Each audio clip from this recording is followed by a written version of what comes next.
బీజేపీలోకి హరీష్ రావు బీఆర్ఎస్ను వీడితే పార్టీలోకి తీసుకుంటాం, టచ్లో బీఆర్ఎస్ ఎంపీలు ఎమ్మెల్యేలు, గులాబీ పార్టీతో పొత్తు ఉండదు, బండి సంజయ్ కీలక వ్యాఖ్యలు. సో యాక్చువల్గా బీజేపీ ఫస్ట్ టార్గెట్ ఇప్పుడు బీఆర్ఎస్ని ఖతం చేస్తే వాళ్ళలో సగం మందిని లేపేసి వీళ్ళ పార్టీలోకి తీసుకుంటే ఆ పార్టీ ఖాళీ అయి ఆ పొజిషన్ని వీళ్ళు ఆక్రమించాలన్న ప్లాన్లో బీజేపీ అధిష్టానము చాలా క్లియర్గా ఉన్నట్టే కనబడుతున్నది. సో వీళ్ళు బీఆర్ఎస్తో పొత్తు పెట్టుకునే ఆలోచన చేస్తారని అయితే అనిపించట్లేదు. ఎలక్షన్లకి ముందు కాంగ్రెస్ రాకుండా ఉండడం కోసం ఆ ప్రయత్నం చేసి ఉండొచ్చు, వాళ్ళకి కొంత హెల్ప్ చేసే ప్రయత్నము, లేకపోతే సైలెంట్ అవ్వడం, ఇట్లా రకరకాలుగా చేసినారు. కానీ ఇప్పుడు ఎలక్షన్స్ అయిపోయినాయి, వాళ్ళు అనుకున్న లక్ష్యం నెరవేరలేదు కాబట్టి నెక్స్ట్ ఏంటి అన్న యాక్షన్ ప్లాన్లో భాగంగా వాళ్ళ ఆలోచనలో బీఆర్ఎస్ను లేకుండా చేయాలన్నది వాళ్ళ ప్లాన్గా కనబడతా ఉన్నది. ఒకవేళ బీఆర్ఎస్ని లేకుండా చేస్తే ఆ ప్లేస్ని బీజేపీ మేము ఆక్రమిస్తామన్న ఆలోచనలో వాళ్ళు ఉన్నారు. అందులో భాగంగానే బండి సంజయ్ వ్యాఖ్యలు కూడా చాలా క్లియర్గా కనబడతా ఉన్నాయి.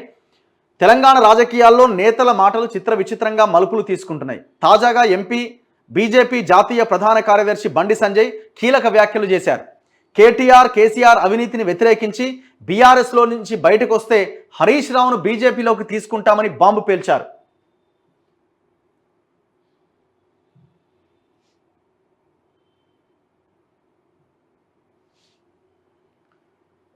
బీజేపీ మోదీ నాయకత్వంలో పనిచేసేందుకు ఇంట్రెస్ట్ ఉన్న ఎవరైనా బీజేపీలో చేరవచ్చని ఆహ్వానించారు.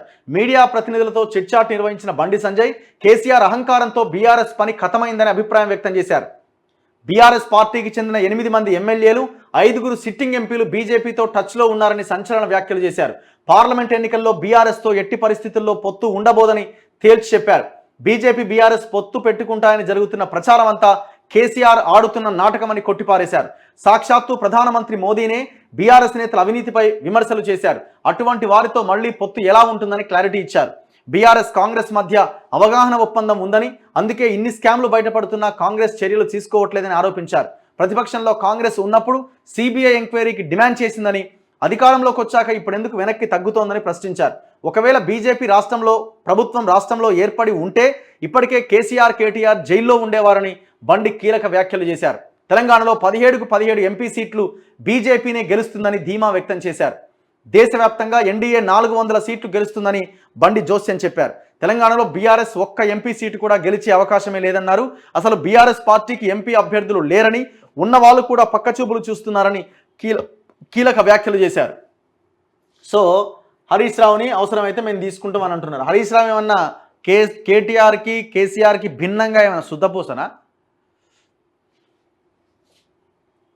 కాళేశ్వరం అవినీతిలో హరీష్ రావుకి వాటా లేదా? 100% ఉన్నది. కానీ ఇప్పుడు ఈ బీఆర్ఎస్లో ఆయన మామ ఉన్న రోజులు అయితే ఆయన లైన్ దాటే అవకాశం లేదు. ఎందుకంటే మొత్తం మామ జపంలో ఆయన ఉన్నాడు. ఈయన సర్వనాశనం అయిపోయినా పర్లేదు, కానీ మామను మాత్రం భుజాల మీదకి ఎత్తుకున్నాడు. ఆ విషయంలో హరీష్ రావును అప్రిషియేట్ చేయాల్సిందే. ఎందుకంటే ఆయనకు రాజకీయ భిక్ష పెట్టిండు, ఆయన రాజకీయ జీవితాన్ని ప్రారంభించేలా చేసిండు కాబట్టి. సో దీంతో మామకి ఊడిగం చేస్తున్నాడు.